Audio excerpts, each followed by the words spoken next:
Your story is making headlines today in Africa.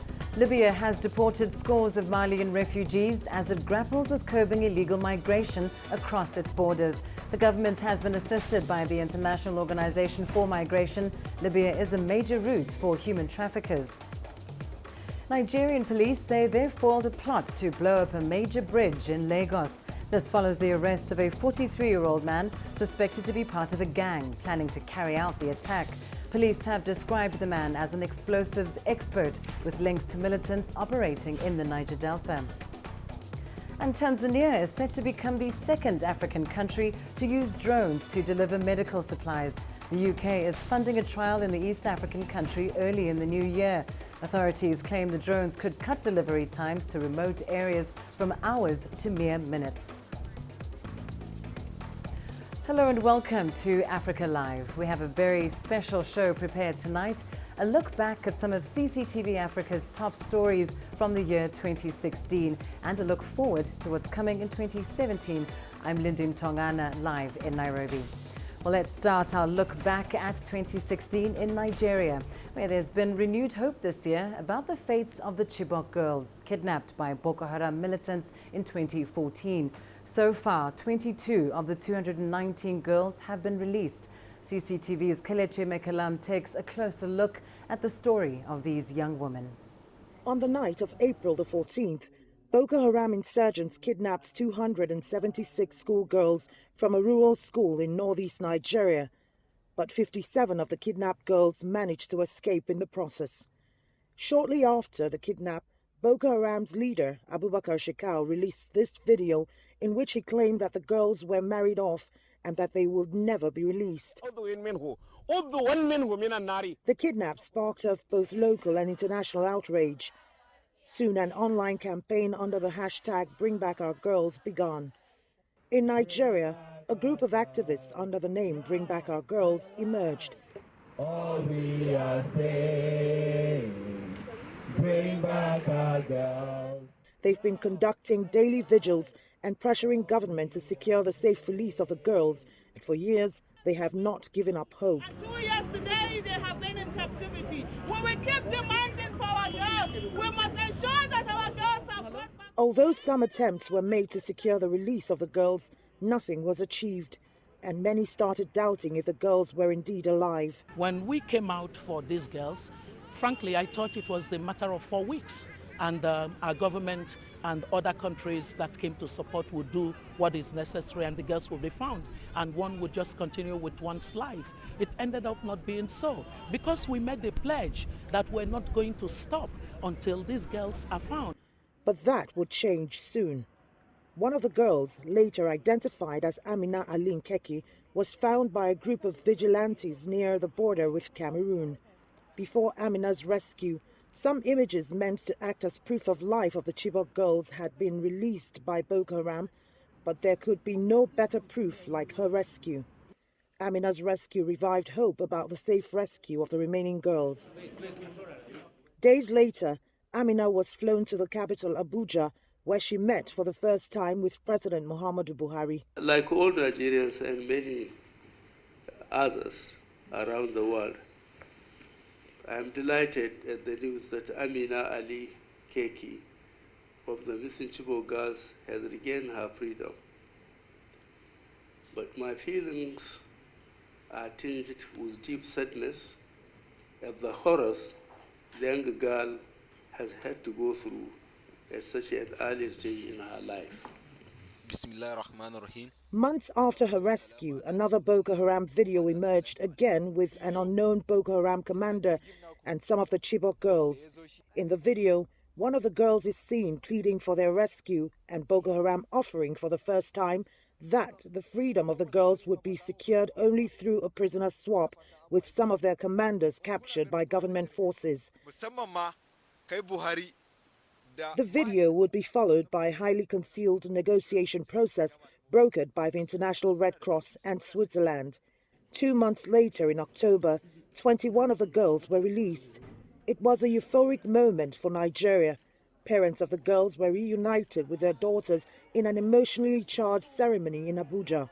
At the ceremony, The government promised more such releases in a short time. We still have over 120 of our children in captivity. Therefore, we must be careful the kind of comments we make. We must not make comments that will make the release of those girls difficult or impossible. This step was to test us whether we are trustworthy or not. Even though more than 100 girls remain unaccounted for, the government is reportedly negotiating the release of only 83 of the girls. Some of the girls are said to be unwilling to return home because they've been indoctrinated by Boko Haram, while some of them are reportedly killed in military raids. It's unclear whether negotiations for the further releases are still underway as hostilities continue to rage on in the northeast. Number of suicide attacks have been escalating recently, and the military, on the other hand, is aggressively pursuing the insurgents in their hideout in Sambisa Forest. Kelechi Emekalam, CCTV Abuja, Nigeria. Now, 2016 was the year of culture between China and Egypt. Across the continent, relations with Beijing have been strengthening and deepening. CCTV's Li Liangxing takes a look at some of the highlights of the year. Infrastructure remains a key area of partnership between China and Africa this year. Mega projects have been unveiled in various countries, including a new railway that links Addis Ababa and Djibouti. Also, given the rise in labor costs in China, there is a growing trend of Chinese companies moving their manufacturing operations to Africa. Competitive labor costs, rising domestic demand, and tariff advantages are a big draw for Chinese business. Such investment is welcomed by African nations looking to further industrialize their economies. And of course, businesses require a safe environment in order to thrive. That is why China continues to support peace and stability in Africa through its peacekeeping missions and through political mediation efforts in countries like South Sudan and the Democratic Republic of Congo. Experts in Beijing say there is an evolution in this respect, that China is switching itself from peacekeeper to peacemaker in Africa. Apart from sending routine medical and engineering troops to the continent, earlier this month, China also sent out a third batch of infantry to South Sudan to protect local civilians and prevent conflicts. This year, there has also been new initiatives on a multilateral level.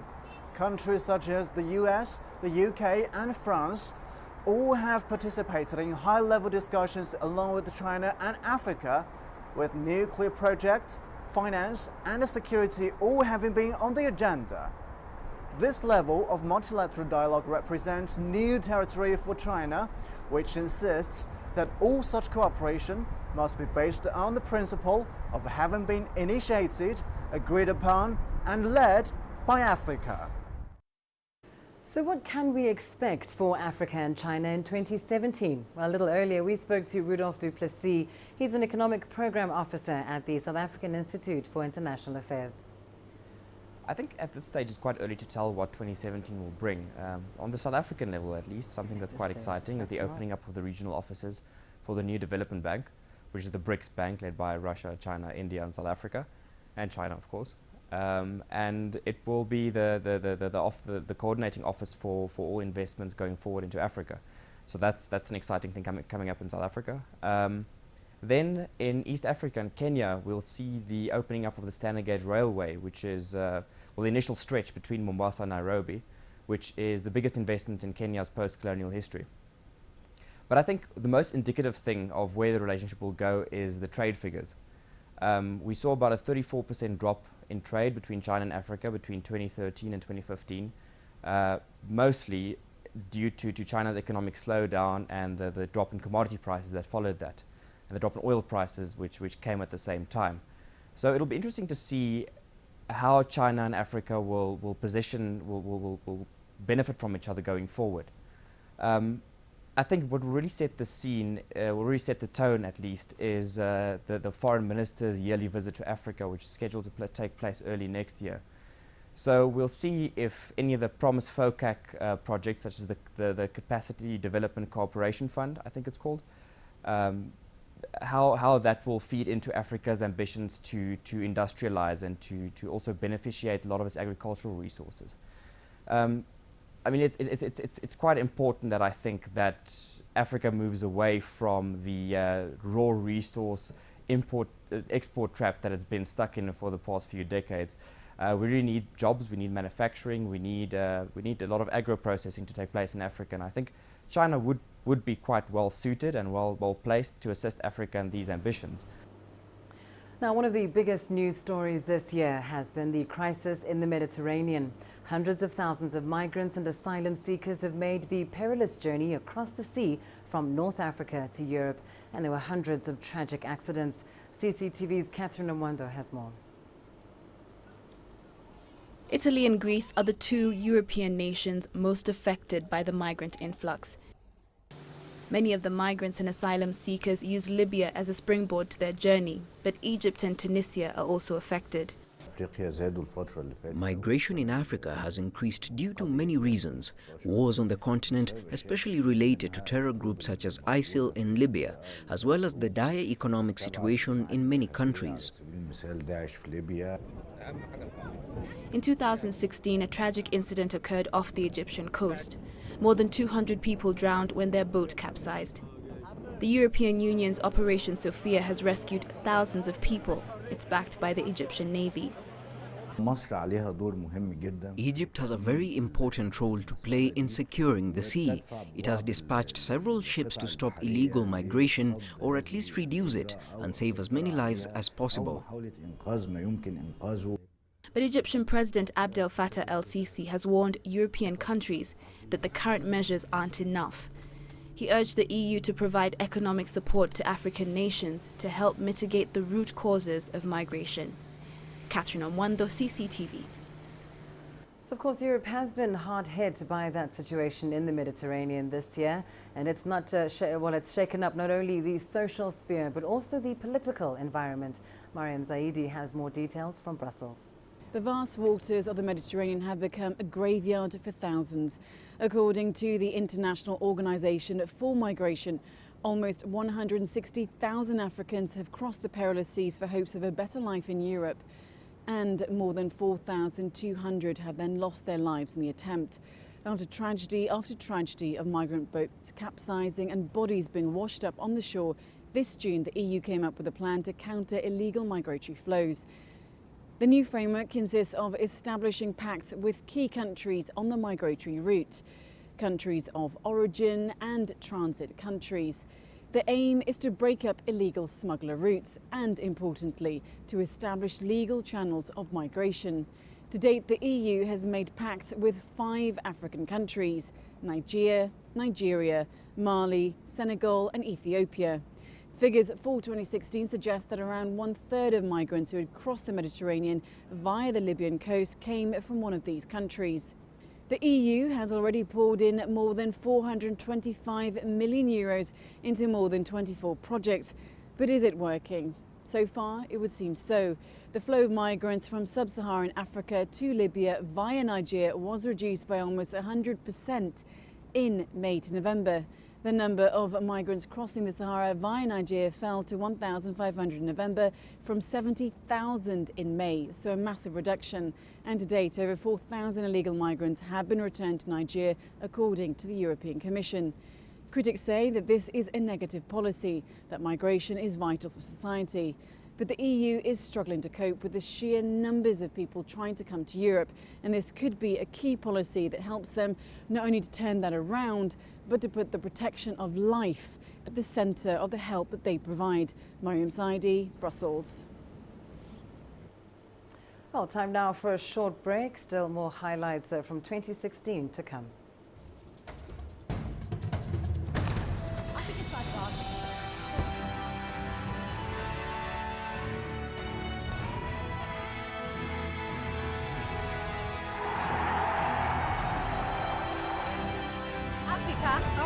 Africa is not one story. Africa is not one story.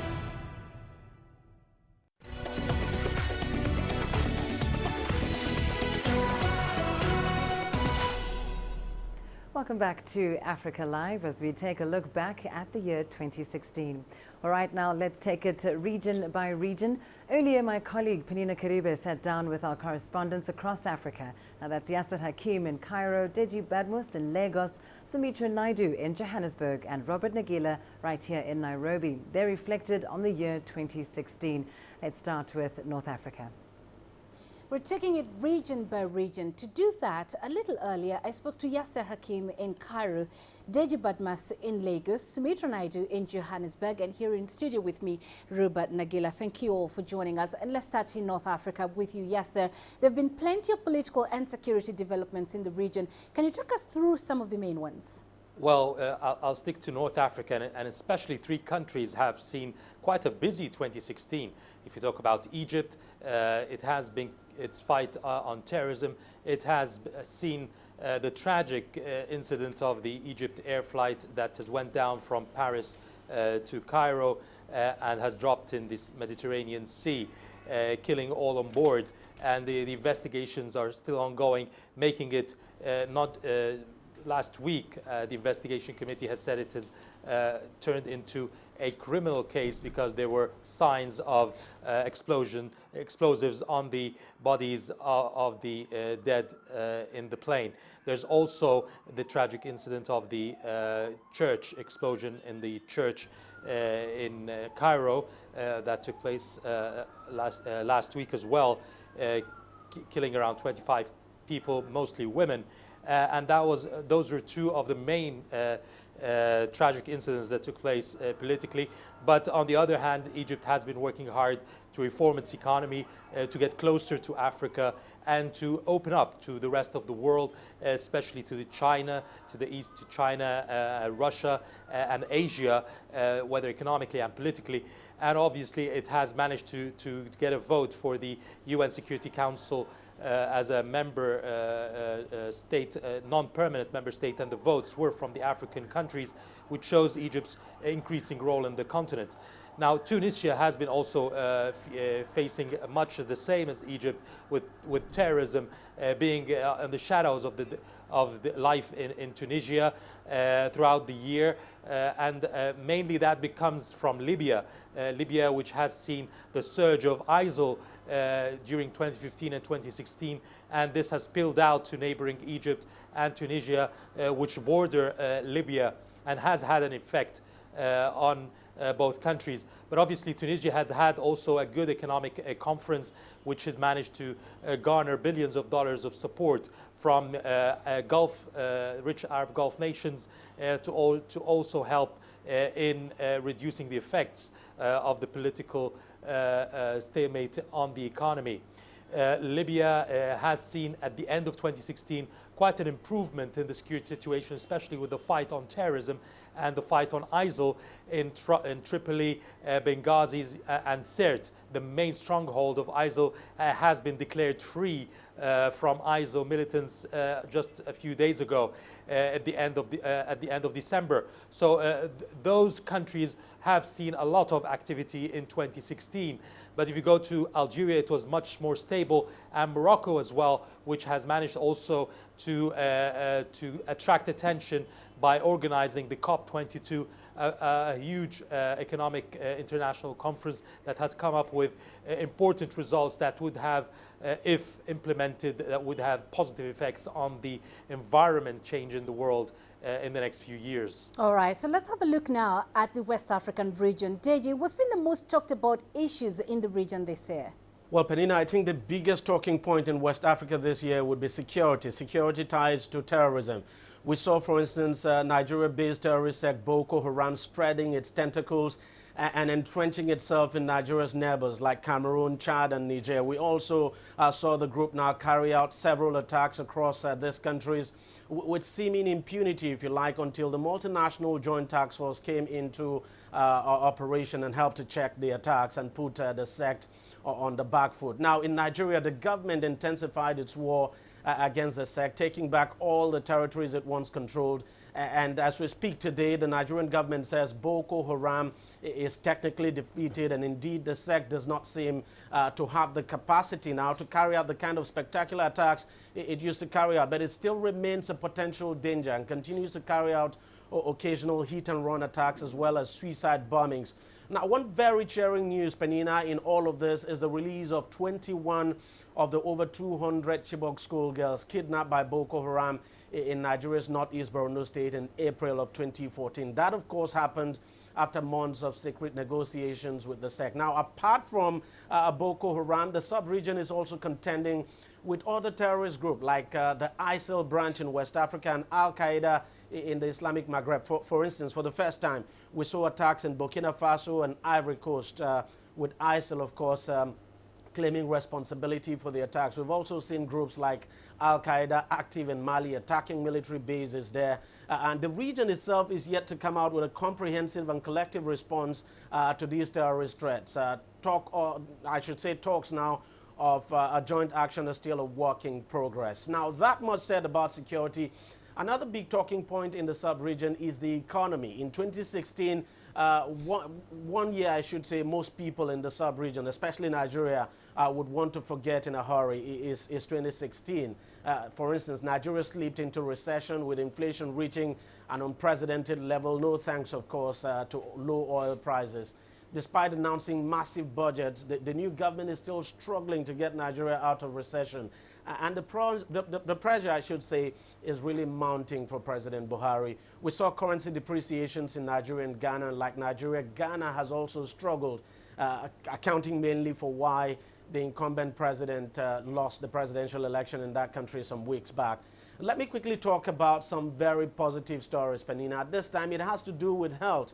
In 2016, Liberia and Guinea were cleared of the deadly Ebola virus. Now, the two countries who were the most hit on the continent finally got free of the virus in June 2016, with Guinea being the last. And more than 11,300 people died over the 2 years that this disease ravaged this country, and nearly all of them, of course, in Guinea, Liberia, and Sierra Leone. Now, in terms of politics, a total of 4 West African countries held presidential elections in 2016. In Cape Verde and Niger, it was straightforward, with both presidents getting re-elected without much incident. In Ghana, however, the incumbent John Mahama, as you know, lost and, of course, conceded defeat to his opponent, Nana Akufo-Addo. However, it's a more complex case in Gambia. The incumbent Yahya Jammeh has decided not to relinquish power, despite initially conceding defeat to his opponent, Adama Barrow, in the election. Of course, that election, as you know, took place December the 1st. So ECOWAS leaders have urged him to step down, but of course, he has refused to do so. He has actually gone to the court to challenge the outcome of that election, and everybody is waiting to see what happens next. So all eyes on the Gambia, Penina. Indeed, Deji. So, Sumitra, coming to you. How has the Southern African region fared in 2016?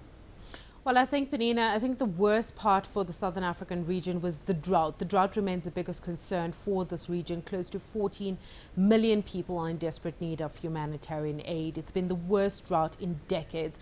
And even though rainfall has increased in recent weeks, the damage and devastation caused by the prolonged drought will be felt for a very long time. Farmers in parts of South Africa are expecting a better planting season next year. Grain South Africa expecting a maize surplus in 2017. This will be some welcome relief, as we've been importing maize for a while now. Good news for consumers too, as prices will ease up a bit. However, the US Fed's decision to hike rates won't be good for the region. Inflation is ticking up again in these parts, and the rate hike could add pressure to local central banks in the region to hike rates. And of course, low growth, still another major hurdle for this region, more particularly for South Africa. It remains the worst performing economy in southern Africa. However, economists here too expect the worst is over and growth will gain some momentum in 2017, although not enough to make a major dent in our high unemployment rate, creating employment very high on the agenda for next year. It's a big worry for the entire region, more especially youth unemployment numbers are growing and there's just not enough jobs for these young people in the SADC region. So yes, quite a few challenges ahead for the SADC region next year. All right. Coming to you, Robert, what were some of the key events for the East African region in 2016? Well, thank you first for having me, Penina. Now, I've chosen 3 particular countries where there were major events. There were very many challenges around the region in 2016, but these 3 stand out for the simple reason the events there are going to have major ramifications into 2017. I'm going to start off with Ethiopia. Now, Ethiopia doing very well. Everybody agrees with that, especially economy-wise. One of the fastest growing economies in Africa. Certainly, mid this year, the Oromia protests begin, and they have a major impact on that economy to the extent where some investors who'd actually set up plants, factories, flower farms in Ethiopia, in the Oromia region, began moving out because they were afraid. We saw that investors were directly attacked as well. Now, the situation there appears to have been quelled somehow. We've got a change in certain government departments who are dealing with this particular situation. We've had the Minister for Information also come up and say that, look, yes, we accept there have been problems. We're trying to do something about them. However, it's not over yet. We know that the situation has calmed down, but the needle problems which sprung up all these protests are still there. So those need to be sorted out. So that is one to watch. It had a major impact on the economy and people's lives all around. We know that there were claims of scores of people killed during these protests as well. The other country that I've chosen is the Democratic Republic of Congo, primarily because on the 18th of December is when President Joseph Kabila's term was supposed to have officially ended. What his administration did instead is that whole weekend they had troops out on the streets, they shut down their social media, internet services, and the opposition in that country says, look, his term is over. They do not want him to run again.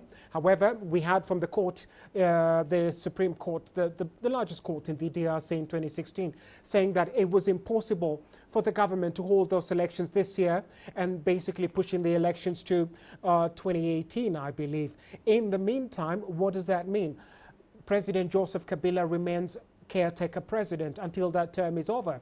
However, the opposition are refusing, and the Electoral Commission also says that it simply does not have the resources to mount a credible and peaceful election at this time. So basically supporting that whole move. So we wait to see how that will go. Last but not least, and perhaps one of the tragic cases of 2016 was South Sudan.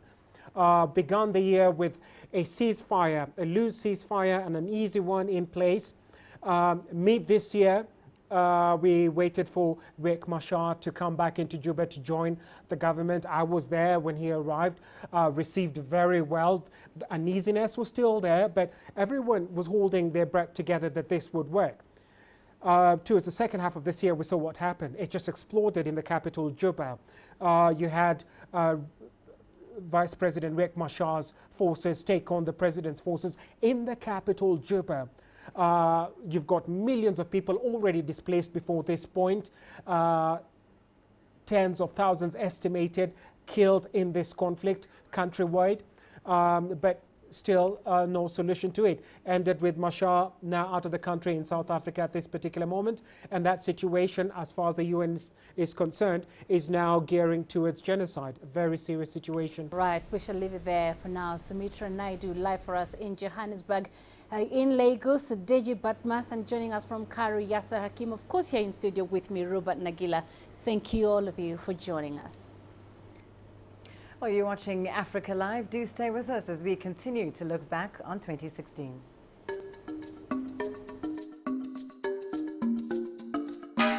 Agenda 2063 cannot move without the people. Your stories. Africa Live on CCTV News. Trouble in Burundi is trouble in East Africa. Your views. One way to get us out of that poverty is give free education to all girls who cannot afford to pay. Your voice. We hope that we can get back home. Africa Live. We've got you covered.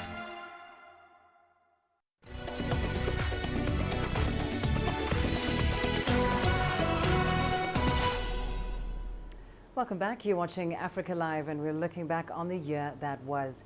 Now, this year, I was fortunate enough to travel through the Sahara Desert.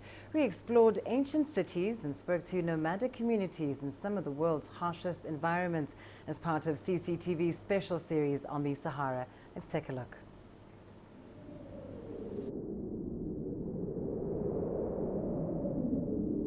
Dry, hot, and desolate. The desert is one of the most inhospitable places on Earth. The Sahara stretches for 9 million square kilometers, covering much of North Africa. Varying from seas of dunes to sculpted sandstone plateaus, it can be a vast and merciless environment. And yet, if you know where to look, there are signs of life. The Sahara is the largest hot desert in the world, with temperatures easily soaring to 50 degrees. Finding water sources, often in unlikely places, is the only reason humans and animals have survived here for centuries. In the desert, water means life. Terjit Oasis is one of Mauritania's desert wonders, neatly nestled between the desert dunes and the rocky plateaus of the Adrar region. For thousands of years, water has filtered through the steep cliffs, emerging at the sandy base of the palm-lined gorge. Jamal is a descendant of the early nomads who made Terjit their home in the 14th century.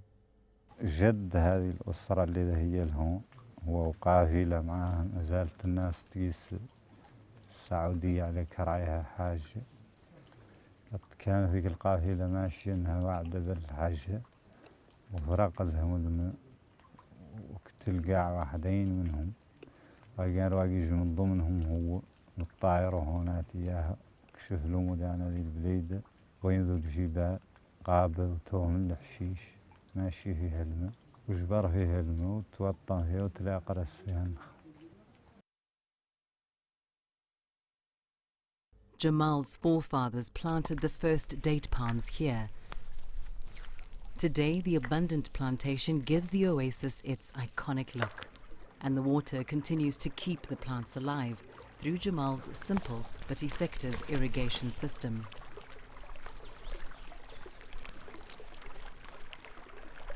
The nomadic and nearby sedentary communities in the Adrar region have come to depend on Terjit Oasis. لا أعطوا الله القرية كاملين لما ما ينحكم عنهم ساكنة القرية كاملة لما تستهلكوا كيف تبغي ما عندها مشكلة.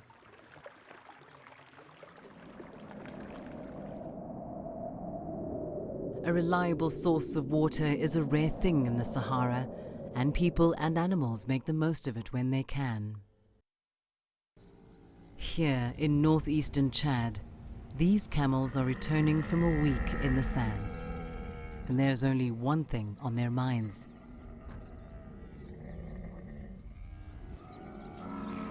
Camels are extremely well adapted to life in the desert. They can go over a week without water and for months without food. Their eyes, noses, and feet are tailored for desert conditions. And of course, there's that famous fat store.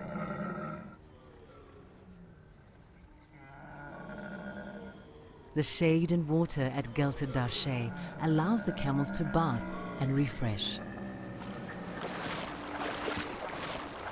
and provides a unique location for learning to swim. But such places are few and far between.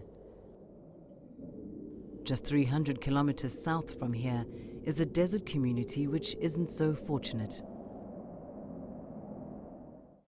65-year-old Amna Bashar Ahmed is among the first residents of Ure Kasoni, a refugee camp in the desert.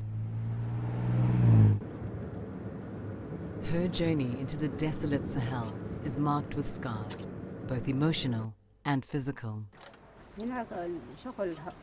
شغل طردانة شغل دي الجمجويد طردانة طردانة وجرينا بس كله قتلوا ناس حقاننا قاعدين في ناس العيال القاعدين في فرقان قتلوا شعلوا مالهم واننا في بيوت حرقوا بيوت كله جرينا ما عندنا النال هسه ولد مثل ولد ده نلبسوا خلقنا بنا كم دقيقة إلا بضربه بس جري بنا في الليل بس نهار كل ما نقدر نقول جرينا كنا من جينا هنا هو جاي كل ولا نعرف أول إلا أصمم بس إننا مثل ده بجينا. Despite the frequent sandstorms and the oppressive heat, the camp's population has swelled to over 27,500 people, all of whom fled violence and conflict in neighboring Darfur, Sudan, just 7 kilometers from the camp. The risk of insecurity overlooked in favor of proximity to a sustainable water source. In the early days, clean, drinkable water was difficult to come by, but that has since changed. Here in Chad, survival comes down to ingenuity. This water source is completely man-made, an artificial lake that supports the lives of over 30,000 people in the desert. Kariyaki Lake is the source of life for Ure Kasoni refugee camp and the small rural community that surrounds it. NGOs assisted by refugees take part in a daily struggle to provide camp inhabitants with enough water, roughly 15 litres per person per day, 5 litres a day less than the UN recommended amount. For Amne and the rest of her fellow refugees, the water in the camp has allowed them to eke out a simple yet sustainable existence, away from the horrors of the past. زول عنده أنا دي خضر ده كم شيء كتير ده بودي بيساكمي بيجيب له سكر شيء كده وبيجيب له ملا شيء كده بلا شغل كمان أنا هنا فوت ده فوت هيلي وايد بس. Amne has taken to educating the children she cares for about preserving water. إيال ما بلا بفوق يجيبوا نكبوا في زير ده بزير ده إيال ولا بطلوا دو هجم إيال دو هجم في تيتيني بيشافوا ده كم كملوا نحصلوا نكبوا آخر وفوق ده إيال ما بلمسوا أي شغالين كلنا خاطر بس إيال ما بلمسوا إيالنا معذبين ولا بلمسوا الشغل الشيء أنا ده كملوا أنت تدري ولا بلمسوا. Across the Sahara, from the natural oasis in Mauritania to the camels of the canyons and the refugees of Ure Kasoni in Chad, water is the single most precious resource in the desert. For all forms of life, survival in the Sahara hinges on the ability to adapt, improvise, and overcome. As desertification and unpredictable rainfall threaten desert water sources, these skills may face their toughest test yet. Still ahead on the program. What has 2016 brought on the business front in Africa? Africa is the nexus of enterprise, and global business will tell you why it matters. From the mega investment projects to multi-billion-dollar mergers and acquisitions. Africa today collects, just in terms of revenues from taxes alone, $545 billion a year. If you take 10% of that and you devote it to the energy sector, problem solved. All this on Global Business, weekdays at this time on CCTV Africa.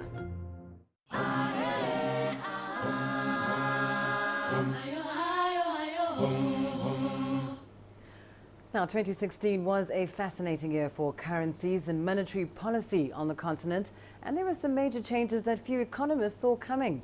Those include the pseudo-floating of the Nigerian naira and the actual floating of the Egyptian pound. Raman Young takes us through some of the most important business developments of the year. Thank you, Lindy. We decided to do things a little differently this year. We decided to tell the story of African business in 2016, mainly through her currencies. And African currencies this year, most of them fell pretty hard. The Zambian kwacha and the South African rand are the broad exceptions here, both of them up by about 12% so far in the year. Botswana's pula also gaining about 4% so far in the year. On the other hand, however, the main story, the main focus really of the year were the currencies that didn't do as well. Egypt and Nigeria headlining that bunch. Mozambique, Sierra Leone, Angola, the DRC are also joining them in the club of the year's worst performers. They all fell by anywhere between 19% and 58% against the American dollar. The thing is, though, after months of pressure, believe me, there was a lot of this, not just from the political establishment, but also from economists and businessmen. Nigeria finally decided to float its currency in late June. That's this big spike you're seeing in this graph right here. That effectively ended a peg to the dollar that the country had clung to vociferously for 16 months. Or did it really? Well, here's the thing. The flat line here should actually tell you something. The country retained capital controls and they've restricted dollar access for a broad range of items. In fact, authorities have now gone aggressively after the parallel market, with measures ranging from arresting dealers to even now proposing laws to restore that dollar-naira peg. And this is the result. It's not a very pretty one. At the close of the year, the official naira-dollar rate is about 315 to the dollar. In the parallel market, it's much closer to 500 to the dollar. That, of course, is evidence of a highly dysfunctional market. Egypt, on the other hand, and who would have thought this would ever happen, had a much more orthodox flotation. There was a bit of a devaluation earlier in the year, and then boom, early in November, the Central Bank of Egypt decided, you know what, let's just let the currency float, and this was the result. They did raise the policy rate by about 300 basis points in order to support it quite a bit. That said, the road ahead will be a rocky one. Inflation is expected to rise to over 20% next year, and the Egyptian pound-dollar rate is around 19. Now, in contrast to Nigeria, Egypt's parallel market has more or less vanished completely, and the country is continuing with a round of subsidy cuts in fuel and electricity next year as well. All the things that it's supposed to do. The challenge, though, is how far those subsidy reforms can go, given a much weaker currency, rising inflation, and possibly higher interest rates than present. Our final stop, as far as the currency story goes, is Zimbabwe. You all recall this country switched to a basket of foreign currencies after the hyperinflation of the last decade. But years of running a huge current account deficit, slow growth and limited exports, all of that has led to an inevitable cash crunch. And things are so bad by the middle of the year, the commercial banks in the country had actually introduced daily cash withdrawal limits as low as $50 to, in some cases, $200, and the result of the queues you're seeing over there. Now, to tackle that problem, the country introduced what they call dollar-backed bond notes, funded by a $200 million loan from the Afrexim Bank, the African Export-Import Bank. As of late December, however, those cash withdrawal limits have been eased, but they're still present. You're looking at a cap of $100 a day instead of $50 a day, even with about $29 million worth of bond notes in circulation. Despite that, do remember other aspects of supporting policy, like trimming public expenditure, where 9 out of every $10 of tax revenue go into just paying government salaries. That's not changed yet, so it's still unclear if these bond notes will really work. We'll find out if they do in 2017. For now, though, Lindy, back to you. Oh, thanks, Rama. Business in a nutshell for 2016, but that's not all. Do stay with us. Still more ahead on Africa Live. Coming up, ordinary Africans doing extraordinary work in their communities. CCTV brought you some of those inspirational stories in 2016.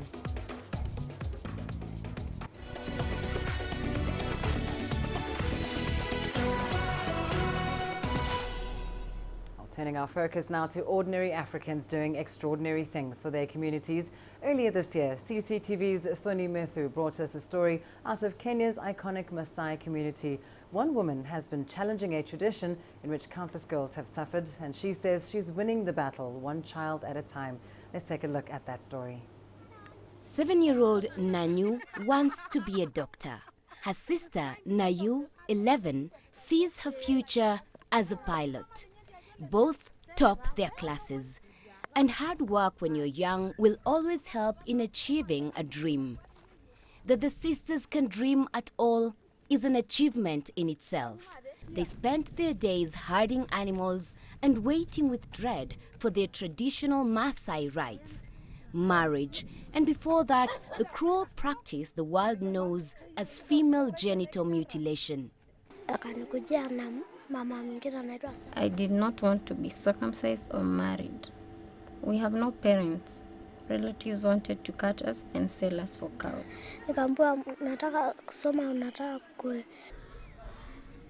They're here now, at this school, 106 kilometers south of Nairobi. Thanks to Lucy Itore.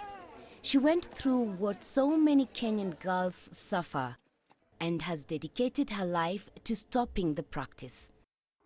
I believe FGM has no any impact in a woman's life. In fact, it is reducing a woman to a certain level. If this FGM is what is causing our girls drop out of school, then why do we have to do it? If our girls are dying silently in the village after going through the cuts, why do we go for it? If it is hard to give back once you've gone through FGM, then why do we do it? So that is why I'm fighting it, because it has no value to a woman. It reduces a woman to a certain level. Girls this time, one girl this time. Itore has rescued more than 250 girls like Nanyu and Nayu, sometimes with their parents' approval, provided they are fully provided for. Sometimes in the face of fierce opposition from those who see no value in educating a girl. 72 students in this school were rescued. Before they came here, their fate was to be child brides and inevitably teenage mothers. Now they are where they belong, learning, enjoying their childhood, and growing up without fear. So what's the response of the communities they left behind? Many girls can't go back. Their parents see no point to them if they're not mutilated and married. For Nanyu and Nayu, it's different. This is the first time they've seen their stepmother since they left last November. A mother of 4 at just 20, Lemeri knows Nanyu and Nayu have been given a future she was denied. If they were still here, they would be hurting or fetching water. FGM is not just painful, but also traumatizing. I now see the importance of taking them to school. I want them to work hard in class so that they can avoid a life like mine. It's tough being a mother this young. The going price for child brides is 5 cows. But should they return one day, Nanyu and Nayu could bring back something far more valuable. Proof that whatever tradition says, everyone deserves a real chance in life. Soni Methu, CCTV, Ilbisil, Kenya. Well, coming up, your sports highlights of 2016. A year of football highlights and scandals, and we also look back at Africa's achievements at the Rio Olympics. Africa, where champions are made, records are broken, legends are born. We're there for every goal, for every knockout, for every step of the way. Match Point, only on CCTV Africa.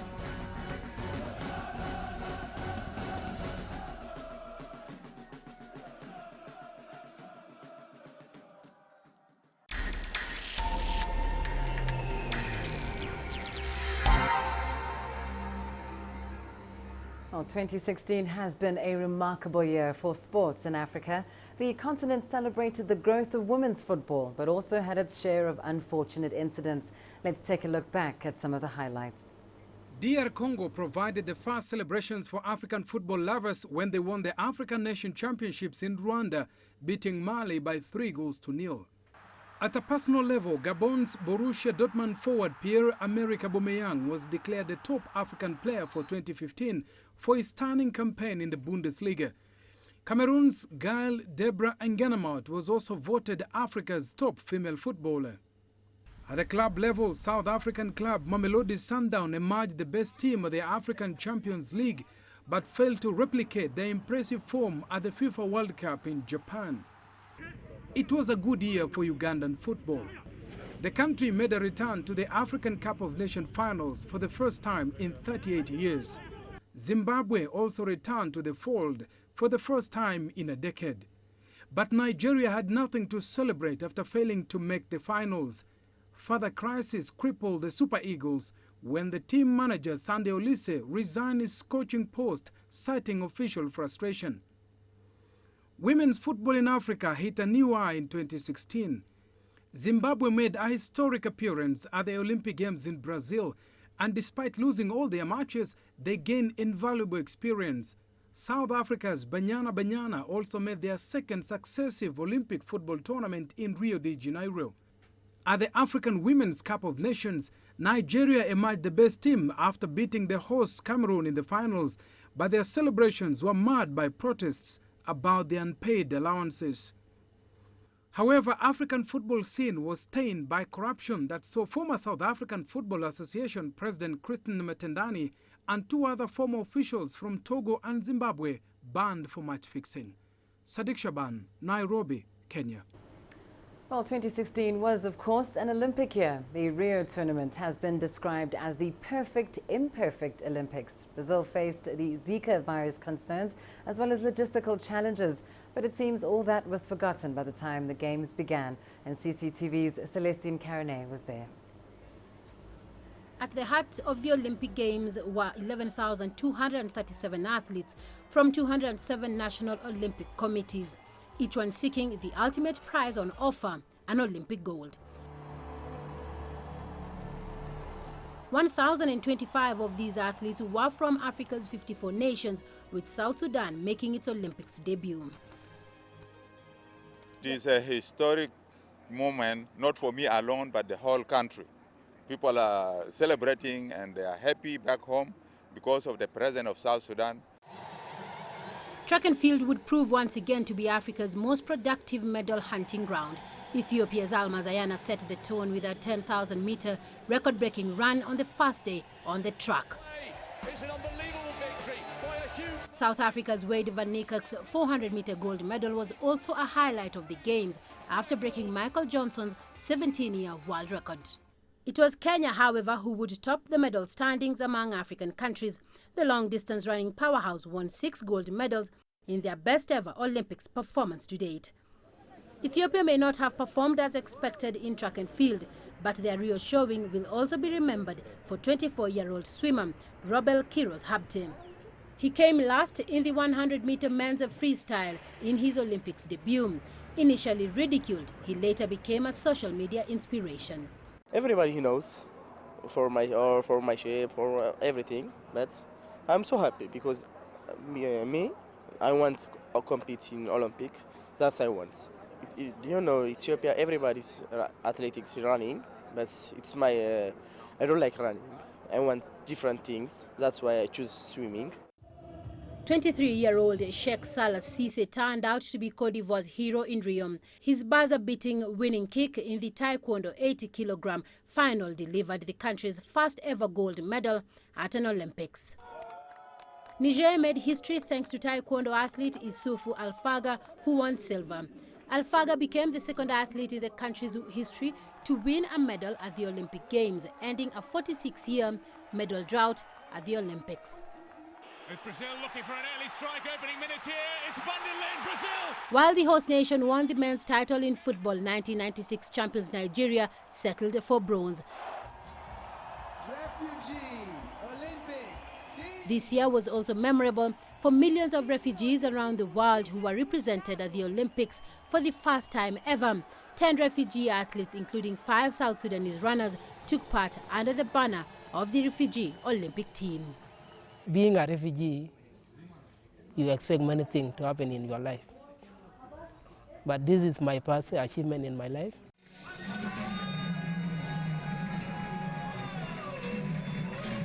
It wasn't just about sports for Africa in Rio.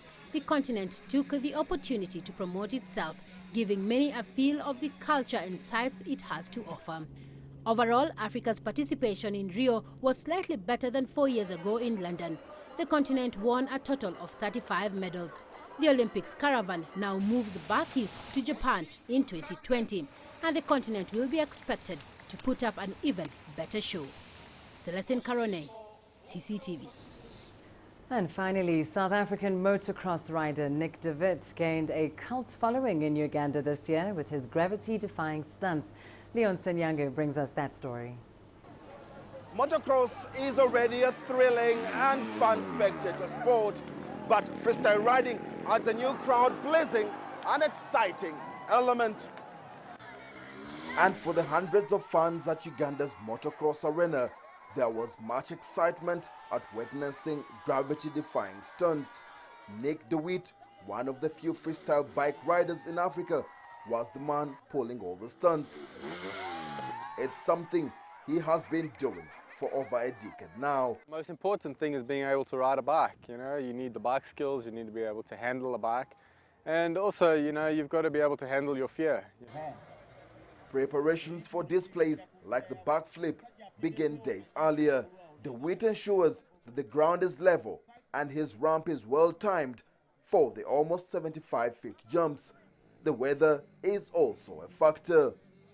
The wind affects us, being so high in the sky, it blows us around. So, that's something we can't control. So we just got to make do, and, we make it work. Freestyle motocross is fiercely competitive. While De Wit has been up against some of the world's best, he is still eager to expand his repertoire. The last couple of years I've been traveling back and forth to Europe and all over the world, competing and participating in events around. So, you get used to it. In the beginning it was really tough, being from Africa and not having all the experience. But once you go there a couple times, you learn the tracks, you learn what the jumps feel like, you learn the tricks. The love of the sport clearly drives this freestyler on, and this one show before Uganda's motocross fans could leave an indelible mark. Leon Senyange, CCTV, Busika, Central Uganda. Well, that's where we leave it for this special edition of Africa Live. Now, remember, we do welcome your feedback, so send that on to us via our various platforms. Those details on your screens. I'm Lindy Mtongana. From me and the team here in Nairobi, thanks for watching in 2016 and take care.